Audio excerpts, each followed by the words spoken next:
படம் பார்த்துட்டு noon show வெளியில வர்றதுக்குள்ள அந்த படத்தை பத்தின ரிவ்யூஸ் வந்து வெளியில வருது. ஒரு 48 ஹவர்ஸாவது ஒரு படத்துக்கு லைஃப் வேணும், உடனே அந்த படத்துக்கு ரிவ்யூஸ் வருது. இது போலதான் மொட்டை சிவா கெட்ட சிவா படத்துக்கு ரிவ்யூஸ் வந்தது. ஆனா அந்த படம் சம்பந்தமா வந்து யாரோ ஒரு 4 பேர் படத்தை பாருன்னு சொல்றதை விட்டுட்டு படத்தை பார்க்காதீங்கன்னு சொல்ற ரிவ்யூஸ் போடுறாங்க. தமிழ் டாக்கிஸ் மாறன் ஒருத்தர் இருக்காரு, தியேட்டர்ல போய் பார்க்குற அளவுக்குலாம் ஒன்றும் இல்ல, டிவியில போடுவாங்க பார்த்துங்க அப்படின்னு சொல்லிட்டாரு. ரொம்ப கேவலமா இருக்கு. எனக்கு சினிமாவை அழிச்சுக்கிட்டு இருக்கான், சினிமாவை தப்பா பேசிட்டு இருக்கான். அவனுக்கு பின்னாடி கொடுக்கறது இன்னொரு படத்தோட விளம்பரம். கட்டப்பாவை காணோம், அடுத்த வாரம் பார்த்தாக்கா கட்டப்பாவை போட்டு கிழிக்கிறான்.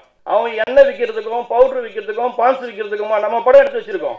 அந்த படம் வெற்றி அடையாத போறதுக்கு உங்களோட ரிவ்யூஸும் முக்கியமான ஒரு இடத்துல இருக்குது. ப்ராஜெக்ட் ஸ்டார்ட் பண்றோம். இனிமே எவனாச்சும் கிளங்கெடுக்கிற தேன் எடுக்கிற காட்டு பக்கம் காலை வச்சுங்க, அவன் கீழே இருந்து வந்து காட்டையை காசாக்குறான்.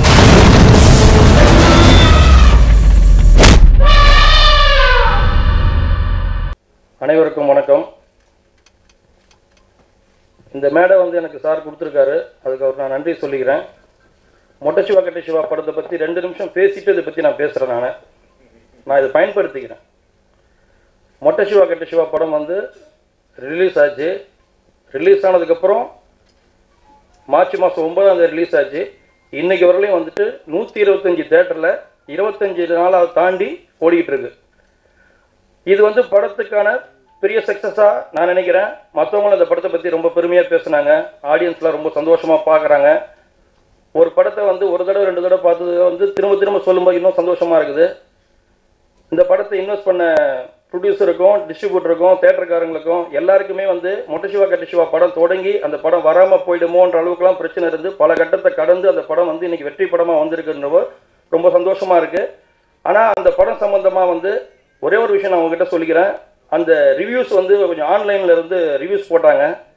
இப்போ சொன்னாங்க இல்லைங்களா, இந்த கடம்பன் படத்தை வந்து ஒரு ஷாட் எடுக்கிறதுக்கு இவ்வளோ கஷ்டப்பட்டோம், இந்த மரத்து மேலேருந்து இறங்கி வரும்போது கையில் புகலாம் கூட வந்ததுன்னு சொல்லிட்டு அந்த அளவுக்கு ஒரு நடிகர் வந்து கஷ்டப்பட்டிருக்காரு. இந்த படத்தை தேடி லொக்கேஷன் போய் சேர்றதுக்கே வந்துட்டு அத்தனை கஷ்டப்பட்டு அந்த லொக்கேஷனை போய் சேர்ந்துருக்காங்க. இந்த படத்தோட ஹீரோவிலேருந்து ஒவ்வொரு டெக்னீஷியனும் இவ்வளோ உழைச்சி ஒரு படத்தை கொண்டு வந்து தேட்டரில் போட்டாக்கா அந்த படம் தேட்டருக்கு வர்றது மட்டும் வந்து அவ்வளோ ஈஸியான விஷயம் கிடையாது. சினிமாவில் இருக்கிறவங்க எல்லாருக்கும் தெரியும்.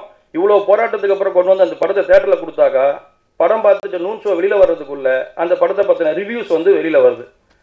ஒரு படத்துக்கு குறைந்தபட்சம் ஒரு படத்துக்கு லைஃப் கொடுங்க, ஒரு 48 ஹவர்ஸாவது ஒரு படத்துக்கு லைஃப் வேணும், உடனே அந்த படத்துக்கு ரிவ்யூஸ் வருது. இது போல தான் மொட்டை சிவா கெட்ட சிவா படத்துக்கு ரிவ்யூஸ் வந்தது. அந்த ரிவ்யூஸில் வந்துட்டு நான் எல்லாரையுமே வந்துட்டு ரிவ்யூஸ் போடணும், விமர்சனம் அவசியம் தேவை. 50 வருஷமாக பத்திரிகை நடத்திட்டு இருக்கிறவங்களும் 25 வருஷமாக சேனல் நடத்துகிறவங்களும் ரிவ்யூஸ் போட்டுக்கிட்டு தான் இருக்கிறாங்க. அவங்களுக்கு ஒரு நியாயம் தர்மம் தெரியுது, ஒரு படத்தை எப்படி வந்து கஷ்டப்பட்டுருக்காங்கன்னு தெரியுது. நல்லது நல்லதுன்னு சொல்கிறாங்க, தப்புன்னு சொல்கிறாங்க. அந்த மாதிரி சுட்டி காட்டி ரிவ்யூஸ் போடுறது எல்லாமே சரியானது தான். ஆனால் அந்த ஆன்லைனில் யாரோ ஒரு 4 பேர் அவங்கள சாதாரணமாக ஏன் விட்டுட்டு போங்க, ஏன் நீங்கள் அதை பெருசு எடுத்துக்கிறீங்கன்னு சொல்லி கேட்குறாங்க. ஆனால் ஒவ்வொருத்தருக்கும் 2.5 லட்சம் பேர் சப்ஸ்கிரைபர் இருக்காங்க. அப்போ அந்த 2.5 லட்சம் பேர் பார்த்தோம்னா 10 லட்சம் பேர் இருக்காங்க. இந்த 10 லட்சம் பேரும் ஒரு படம் ரிலீஸ் ஆன நூன் ஷோலேயே வந்துட்டு நீங்கள் ரிவ்யூஸ் போடுறதுனால என்ன ஆகுதுனாக்கா அந்த படத்தில் உழைச்ச 100கணக்கான 1000கணக்கான டெக்னீஷியன் ஒர்க்கர்ஸ் அத்தனை பேருக்கும் வந்துட்டு மன வருத்தத்தை ஏற்படுத்துது. அந்த படம் வெற்றி அடையாத போறதுக்கு உங்களோட ரிவ்யூஸும் முக்கியமான ஒரு இடத்துல இருக்குது. படத்தை பாருன்னு சொல்றதை விட்டுட்டு படத்தை பார்க்காதீங்கன்னு சொல்ற ரிவ்யூஸ் போடுறாங்க. இது வந்து நேற்றுக்கு தான் தயாரிப்பாளர் சங்கத்தில் வந்துட்டு விஷால் தரப்பில் வந்து ஜெயிச்சிருக்காங்க, அவங்க அணி ஜெயிச்சிருக்காங்க. அவங்க அந்த ஆன்லைனில் ஏற்கனவே பல பிரச்சனைகள் இருக்குது நம்மளுக்கு. என்னன்னாக்கா படத்தை வந்துட்டு திருட்டு விசியிலேருந்து நெட்டில் படத்தை போடுறாங்க, ஃபேஸ்புக்கில் போடுறாங்க. படத்தை சினிமாவை அழிக்கிறதுக்கு பல பேர் கிளம்பியிருக்காங்க. ஆனால் தயவு செய்து இந்த தயாரிப்பாளர் சங்கம் புதுசாக வந்திருக்கிறாங்க, அதில் ஒரு கமிட்டி மெம்பராக இருக்கிற நம்ம படத்தோட கடம்பன், அவரும் ஒரு கமிட்டி மெம்பராக இருக்காரு. அவர்கிட்ட ஒரு கோரிக்கை வச்சுக்கிறேன். ஒரு படத்துக்கு தயவு செய்து 48 மணி நேரமாவது அந்த படத்துக்கு வந்துட்டு ரிவ்யூஸை தள்ளி போட்டாங்கனாக்கா எனக்கு மட்டும் இல்லை, படம் எடுக்கிற நான் இப்போ படம் வந்துடுச்சு, அந்த ரிவ்யூஸை தாண்டி கலெக்ஷன் பார்த்துடுச்சு, சந்தோஷமாக தான் இருக்கேன். அடுத்தடுத்து வரக்கூடிய படத்தோட டைரக்டர் எல்லாருக்குமே வந்துட்டு படத்தோட ஒர்க் பண்ண அத்தனை பேருக்கும் வந்துட்டு ரொம்ப முக்கியமான காரியமாக இருக்கும். இது விஷால் தரப்புக்கு வந்து ஆர்யா சார் மூலியமா சொல்லிடுவாருன்னு நினைக்கிறேன். நான் இது என்னோட தாழ்மையான கருத்து தான். நான் ரொம்ப அதிகமாக ஆசைப்படலை, ரிவ்யூ வேண்டான்னு சொல்லலை, ரிவ்யூ அவசியம் தேவை. ஆனால் தப்பாக பேசுறது வந்து தவிர்க்கலாம்னு சொல்ல வரேன். அது கூட கிட்டத்தட்ட நான் ஏன் இவ்வளோ தூரம் சொல்கிறேன்னாக்கா, தமிழ் டாக்கிஸ் மாறன் ஒருத்தர் இருக்கார், அவர் வந்து என்ன பண்ணிட்டாரு, மொட்டை சிவா கெட்ட சிவா படத்தை தேட்டரில் போய் பார்க்குற அளவுக்குலாம் ஒன்றும் இல்லை, டிவியில் போடுவாங்க பார்த்துங்க அப்படின்னு சொல்லிட்டாரு. அது எனக்கு ரொம்ப பெரிய வருத்தத்தை ஏற்படுத்துச்சு. படம் எடுத்து 2 வருஷமா போராடி அந்த படத்தை ரிலீஸ் பண்றதுக்கு என்ன நடந்ததுன்றது பல தடவை எல்லா பிரஸ் ஆளுங்களுக்கும் எல்லா மீடியாவுக்கும் தெரியும். இந்த படம் இவ்வளவு போராட்டத்தை கடந்திருக்குன்னு. இவ்வளோ போராட்டத்துக்கு இருந்த படத்துக்கு நீங்களாம் கூட சேர்ந்து ஒரு படம் மாட்டிக்கிச்சு, பிரச்சனை, யாரோ ஒருத்தர் பண்ண தப்புனால படம் சிக்கலாகி போச்சு, இந்த படம் வராதுன்னு சொன்னவங்க நிறைய பேர். இத்தனை பிரச்சனையும் தாண்டி ஒரு படம் தேட்டருக்கு வருதுன்னும் போது உங்களால் முடிஞ்ச அட்லீஸ்ட் ஒரு உதவியா என்ன பண்ணியிருக்கலாம்னாக்கா கொஞ்சம் நிதானமாக சொல்லியிருக்கலாம். படத்தை போய் பார்க்காதீங்கன்னு சொல்ற அளவுக்கு வந்து தமிழ் டாக்கீஸ் மாறன்னு சொல்லிட்டாரு. அவரை கண்டிக்கிறதுக்கு எனக்கு உரிமை இருக்கு. ஏன்னா அவர் இயக்குனர் சங்கத்தில் இருந்தார். நான் என்ன பண்ணேன், மொத்த டைரக்டர் யூனியனுக்கும் ஒரு ஷோ போட்டு அவங்க அத்தனை பேருடைய சப்போர்ட்டும் வாங்கி ஒரு 150-200 பேர்கிட்ட கையெழுத்து வாங்கி கொண்டு போய் அவர் மேலே கம்ப்ளைண்ட் கொடுத்துட்டேன். என்னன்னாக்கா ரிவ்யூ பண்ணிட்டோம், அவரு ரிவ்யூ பண்றது சினிமாவை வச்சு ரிவ்யூ பண்றாரு, சினிமாவை கேவலமா தப்பா பேசுறாரு. ஆனா அவருக்கு பின்னாடி வந்து ஒரு விளம்பரம் போடுறாரு, அதுல இன்னொரு சினிமாக்காரன் போய் விளம்பரம் கொடுக்குறான். இது ரொம்ப கேவலமா இருக்கு எனக்கு. சினிமாவை அவன் அழிச்சுக்கிட்டு இருக்கான், சினிமாவை தப்பா பேசிட்டு இருக்கான், அவனுக்கு பின்னாடி கொடுக்கறது இன்னொரு படத்தோட விளம்பரம். கட்டப்பாவை காணோம், அடுத்த வாரம் பார்த்தாக்கா கட்டப்பாவை போட்டு கேட்கிறான். அப்ப என்ன நடக்குது, சினிமாக்காரங்க புரிஞ்சுக்கிட்டு இதை கொடுக்க கூடாது. அவன் எண்ணெய் விற்கிறதுக்கும் பவுடர் விற்கிறதுக்கும் பான்ஸ் விற்கிறதுக்குமா நம்ம படம் எடுத்து வச்சிருக்கோம். இவ்வளவு பிரச்சனையிலையும் கஷ்டப்பட்டு படம் எடுக்கிறாங்க. ஒரு ஹீரோவை சாதாரணமா கிண்டல் அடிக்கிறான். அப்படி ஹீரோவை கிண்டல் அடிக்கிறதுக்கு ஒவ்வொரு ஹீரோவும் அந்த இடத்துக்கு வர்றதுன்றது அவ்வளவு சாதாரணமான விஷயம் கிடையாது. வந்து நிக்க முடியாது. இப்போ கடம்பன் படத்துல இவர் பண்ணியிருக்காரு இல்லைங்களா, அந்த உடம்பை ஏத்துறதும் இறக்குறதும் சாதாரண விஷயமா? அது ஒரு படத்துக்கு இவ்வளவு பெருசா உடம்பை ஏத்தணும், கஷ்டப்படணும். டைரக்டர் சொன்னாரு, ராகவா சொன்னாரு, அவர் 48 மணி நேரம் வேலை பார்த்தாருன்னு சொல்லிட்டு. கண்டிப்பா அவர் பார்த்திருக்காரு. இல்லைனாக்கா இவ்வளவு பெரிய உடம்பை ஏற்ற முடியாது. நான் கூட ஐடி பார்த்திருக்கேன், கல்லு மாதிரி இருக்கும். அவ்வளவு கஷ்டப்பட்டு ஒரு படத்தை வந்து இந்த படத்துக்காக தானே உழைக்கிறாரு அவரு. அதை சாதாரணமா எப்படி நீங்க ஒரு படம் பார்த்துட்டு வெளில வந்த உடனே இந்த படம் அது வழக்கம் போல வருவாங்க வழக்கம் போல போவாங்கன்னு சொல்லிட்டு விமர்சனம் பண்ணாம, விமர்சனத்தை கொஞ்சம் மற்றவங்களையும் வந்து வாழ வைக்கணும். சினிமா வாழணும்னாக்கா விமர்சனம் தேவை. ஆனா நீ வாழ்றதுக்காக விமர்சனத்தை விபச்சாரம் பண்ணிடாத. அந்த அளவுக்கு எனக்கு அவன் மேல வருத்தம் இருக்கு. சரி, ஓகே, இந்த படத்தை பத்தி 2 வார்த்தை சொல்லிடுறேன். ஏன்னா இந்த படம் சம்பந்தப்பட்ட பிரச்சனை தான். ஆர்யா சார் வந்து ரொம்ப கஷ்டப்பட்டு படம் பண்ணியிருக்காரு. ராகவா வந்து கரெக்டான டைம்ல கரெக்டான ஸ்கிரிப்டை வந்து படமா பண்ணியிருக்காரு. இப்போ இந்த ஸ்கிரிப்ட் வந்து ரொம்ப பீக்ல இருக்கு.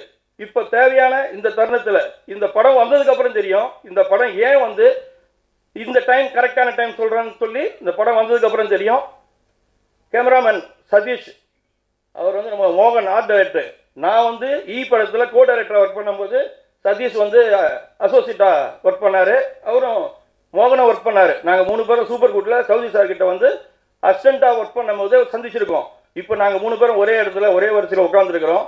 எல்லாருக்குமே ஒரு நல்ல லைஃப் கொடுத்துருக்காரு சவுதி சார்.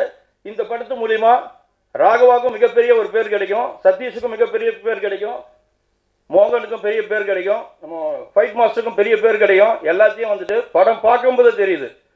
அதாவது சேவ் கிரீன் சொன்னார் மோகன், அந்த மாதிரி பார்க்கும்போது படம் பார்க்கும்போதே படம் டிஸ்டர்ப் பண்ணாத போல தெரியுது. ஏன்னா கண்ணுக்கு குளுமையா தெரியுது. ஒவ்வொரு ஷாட்டும் வந்து கண்ணுக்கு குளுமையா தெரியுது. இந்த படம் வந்து கஷ்டப்பட்டு தான் எடுத்திருக்காங்கன்றது ட்ரெய்லர் பார்க்கும்போது உங்களுக்கு தெரிஞ்சிருக்கும். இந்த கஷ்டப்பட்டு எடுத்ததுக்கு சப்போர்ட் பண்ணணுன்றது தான் என்னோட கோரிக்கையை நான் சொன்னேன். மேடையில் அமர்ந்திருக்கும் அனைவருக்கும் நன்றி, வணக்கம். நன்றி சார். பத்திரிகை நண்பர்கள் அனைவருக்கும் வணக்கம். மஞ்சப்பைக்கு அப்புறம் இது என்னுடைய 2வது படம் கடம்பன். ஸோ இந்த படத்தை எனக்கு வாய்ப்பு கொடுத்தேன் ஆர்பி சௌத்ரி சார், ஜித்தேந்திரன் சார் 2 பேருக்குமே நன்றி தெரிவிச்சுக்கேன். ஸோ மஞ்சப்பையில் ஒரு எமோஷ்னல் கேரியர் பண்ணியிருந்தோம், காமெடி ப்ளஸ் எமோஷ்னல். இதில் அப்படியே டோட்டலி பார்த்தீங்கன்னா மஞ்சப்பைக்கு டோட்டலி டிஃப்ரென்ஸாக இருக்கும். எப்படின்னா ஒரு ஆக்ஷன் ப்ளஸ் எமோஷ்னலாக இருக்கும். இயற்கை வளர்த்து அழிக்கிறனால பாதிப்பு யாருக்கு, அது நமக்கு தான் அப்படின்ற சொல்கிற அந்த விஷயத்த ஒரு எமோஷ்னல் கேரியரில் சொல்லியிருக்கோம். ஸோ இதுக்காக பார்த்துட்டிங்கன்னா ஹீரோவுடைய ஒர்க் அவுட் பார்த்துட்டிங்கன்னா நாங்களாம் 24 hours ஒர்க் பண்ணுவோம், ஹீரோ 48 hours ஒர்க் பண்ணுவார்னு நினைக்கிறேன். ஸோ அந்தளவு எஃபெக்ட் ஆகுது, நீங்கள் படத்தில் பார்க்கும்போது தெரியும். அப்புறம் கதை சொல்லி முடித்தோடனே அப்புறம் யானை ஒரு கிளைமாக்ஸில் கிட்டத்தட்ட அவையார் படத்துக்கு அப்புறம் 70 யானை யூஸ் பண்ணியிருக்கோம் கிளைமாக்ஸில். ஒரு 1965 கிட்ட அவையார் படம் வந்துச்சு, ஒரு 60 அதுக்கப்புறம் நம்ம தான் யூஸ் பண்ணியிருக்கோம். ஷார்ட்டை சொன்ன இந்த மாதிரி கதை சொல்லி முடிச்சேன் சத்தி ஷார்ட்டும். ஸோ இந்த மாதிரி கிளைமாக்ஸில் ஒரு 70 யானை வரணும். எங்கப்பா பண்ணல போகிறா அப்படின்னு ஐடியான்னு கேட்டார். தாய்லாந்து சார், நான் தாய்லாந்து இருக்கான்னு கேட்டார். இருக்குது சார். No sir. உடனே அனுப்பிச்சு யானை பண்ணையில் நாங்கள் போய் செலக்ட் பண்ணோம், ஒவ்வொரு யானையாக செலக்ட் பண்ணோம். ட்ரைனிங்க்கு இந்த யானை இந்த யானை செலக்ட் பண்ணி அந்த கிளைமாக்ஸ் ஷூட் பண்ணோம். ஸோ இதுக்கு எல்லாத்துக்கும் ஒரே காரணம் என்னென்னா இவ்வளோ ஒரு யதார்த்தமான ஒரு பெரிய படம் எனக்கு அமைஞ்சதுக்கு வந்து டீம் சொல்லலாம். ஏன்னா என்னோடய டீம் வந்து பார்த்தீங்கன்னா தம்பி உடையான் படைக்கஞ்சான்பாங்க. ஸோ என்னுடைய தம்பி எடிட்டர் ப்ளஸ் கோ டைரக்டர், அதுக்கப்புறம் cameraman S R Satishkumar sir, wave length அவ்வளோ சிங்க் ஆனவர், ஆர்ட் டைரக்டர் மோகன் சார், அதுக்கப்புறம் stun master Dileep Subramanian master, இவர் அவ்வளோ பிஸி ஷெட்லையும் எனக்கு 8 months என் கூடயே இருந்தார் இந்த ஸ்டன் சீக்வன்ஸ் வந்து கொரியோகிராஃப் பண்ணுறதுக்காக. ஸோ இவங்க டெக்னீஷியன்ஸ் எல்லாருமே இந்த படம் பண்ணும்போது அவங்க வீட்டில் ஃபேமிலியோட ஸ்பெண்ட் பண்ணியிருப்பாங்களான்னு தெரியாது, என் கூட தான் ஸ்பெண்ட் பண்ணியிருப்பாங்க. அவ்வளோ டார்ச்சர் பண்ணியிருக்கேன். ஸோ டெக்னீஷியனையும் டார்ச்சர் பண்ணியிருக்கேன், ஆர்டிஸ்ட் எல்லாத்தையும் டார்ச்சர் பண்ணியிருக்கேன். ஹீரோ சொல்லும்போது தெரியும் நினைக்கிறேன். ஸோ எல்லாருக்கும் பிடிக்கிற மாதிரி இந்த படம் இருக்கும். எல்லாரும் தேட்டர் போய் பாருங்கள். மறுபடியும் சௌத்ரி சாருக்கும் ஜித்தன் ரமேஷ் சாருக்கும் என்னுடைய நன்றியை தெரிவிச்சுக்கிறேன். நன்றி, வணக்கம். நண்பர்களுக்கும் என் அன்பார்ந்த வணக்கங்கள். இது சூப்பர் குட் நிறுவனத்தோட 89th ஃபில்மு. எனக்கு தெரிஞ்சு 82nd ஃபிலிம்லேருந்து அவர்கிட்ட வாய்ப்பு கேட்டுட்டு இருந்தேன். அவர் பேராண்மை பார்த்துட்டு ரொம்ப பிடிச்சி போய் நிறைய டேரக்டர்ஸ் தான் என்கிட்ட சொன்னார். அவர் சதீஷ் வச்சு பண்ணியா, சதீஷ் ஒன்றும் நடக்கலை. ஆனால் அது நடக்காதது நல்லதுன்னு தான் நான் நினச்சிட்டு இருந்தேன். ஏன்னா 89வது படம் இப்படிப்பட்ட ஒரு படத்துக்கு எனக்கு ஒரு வாய்ப்பு கொடுத்தாரு. ரொம்ப நன்றி சார். ரமேஷ் சாருக்கு ரொம்ப நன்றி. அப்புறம் இது ஏற்படுத்தி கொடுத்த ஆர்யா சாருக்கு நெஞ்சார்ந்த நன்றி. ஏன்னா ஆர்யா சார் வந்து மீகாமனில் இப்போ அவர் டிஃப்ரென்ஸ் எப்படி இருந்துச்சுன்னா ரொம்ப சிம்பிளாக சொல்லலாம். மீகாமனில் அவர் கேரக்டர் வேறு இப்படி இருப்பார் கொஞ்சம் ஓரளவுக்கு. அதில் அவருக்கு ஷோல்டர் சஜஷன் வைக்கிறப்ப எனக்கு தெரியும் ஆப்போசிட் ஆர்டிஸ்ட்க்கு என்னென்னு ஃப்ரேம் பண்ணுறப்போ. இப்போ பார்த்தா எவ்வளோ நவுத்தினாலும் வராது. ஏன்னா அந்த ப்ராட் ஷோல்டரு இப்படி மசில்ஸ்லாம் இப்படி இருக்கும். ஸோ கொஞ்சம் ஹைட்டு போய் இப்படி நவுத்தி வச்சா தான் ஆப்போசிட்டில் ஆர்டிஸ்டே தெரிவாங்க. ஸோ அந்த அளவுக்கு இந்த பாடியை பில்ட் பண்ணி வச்சுருந்தாரு. ஸோ அப்புறம் ராகவா இது வந்து கதை சொல்கிறப்பே பார்த்தீங்கன்னா பெரிய ஸ்கேல் தான் சொல்கிறப்போ. இது யானை அப்படிலாம் சொல்லி முடிச்சதுக்கப்புறம் அதை படமாக்குறதுக்கு அவர் எடுத்த முயற்சி ஒன்றும் ரொம்ப ரொம்ப ரொம்ப வேல்யூவான விஷயம். எல்லாத்துக்கும் அவர் போய் நின்று பேசி இந்த யானை கண்ட்ரோல் பண்ணுற விஷயங்கள் அனைத்துமே ரொம்ப சிறப்பாக இருந்துச்சு. எந்த இடத்துலையும் தொய்வடையில். அவரோட பிரதர் எடிட்டர் தேவ். ஸோ எப்படின்னா ஒரு ஃபேமிலியாக இருந்தோம். யார்கிட்டையுமே எந்த ஈகோவும் கிடையாது. ராகவா ஒன்று பண்ணிட்டாருன்னா தேவாட்ட பேசலாம், தேவா எனக்கு ஒரு தம்பி மாதிரி. இந்த மாதிரி ஒரு வட்டம் ரொம்ப சிறப்பாக இருந்துச்சு. எனக்கு ஒர்க் பண்ணுறப்போ அவ்வளோ கம்ஃபர்டபுளாக ஃபீல் பண்ணேன் இந்த படத்தில். ஸோ இது ஒரு ஃபேமிலி ஃபில்மாக தான் நான் நினைக்கிறேன். நான் அசிஸ்டண்டாக 2 படம் இந்த படம் சௌத்ரி சாரோட நிறுவனத்தில் அசிஸ்டண்டாக 2 படம் ஒர்க் பண்ணியிருக்கேன். ஸோ அந்த நிறுவனத்தை பற்றி எனக்கு தெரியும். ஸோ அப்படின்றப்போ ஒரு ஃபேமிலியாக தான் இதை பண்ணியிருக்கோம். ஸோ நீங்கள் எல்லாமே அப்புறம் திலீப் மாஸ்டர் அவரை பற்றி சொல்லாமல் இருக்க முடியாது. ஆமாம் சார், நிறைய இருக்குது. எல்லா ஆக்ஷன் சீனும் போட்டு பெண்ட் எடுத்தாச்சு. அவரும் பெண்ட் எடுக்க என்ன கழட்டிட்டாரு, ஆர்டிஸ்டையும் கழட்டிட்டாரு, எல்லாத்தையும் ஓட விட்டது இவர் தான். கேமரா தூக்கிட்டு ஓடி உழுவ வைக்கிறாரு. இப்படி ஒவ்வொரு கஷ்டப்பட்டு இந்த படம் ஸ்க்ரீனுக்கு வரப்போ உங்களுக்கு தெரியும் சார் உண்மைதான் நான் சொல்கிறது எல்லாமே அப்படின்னு. ஸோ இதில் நிறையா விட்டுருக்கேன். அது எல்லாமே ஒவ்வொரு நண்பர்களும் பேசிட்டாங்க. Thank you so much. உங்களோட விமர்சனம் ரொம்ப முக்கியம். நீங்கள் எழுத போகிற விஷயமும் ரொம்ப முக்கியம். பார்த்துக்கோங்க, பார்த்துட்டீங்க. Thank you so much.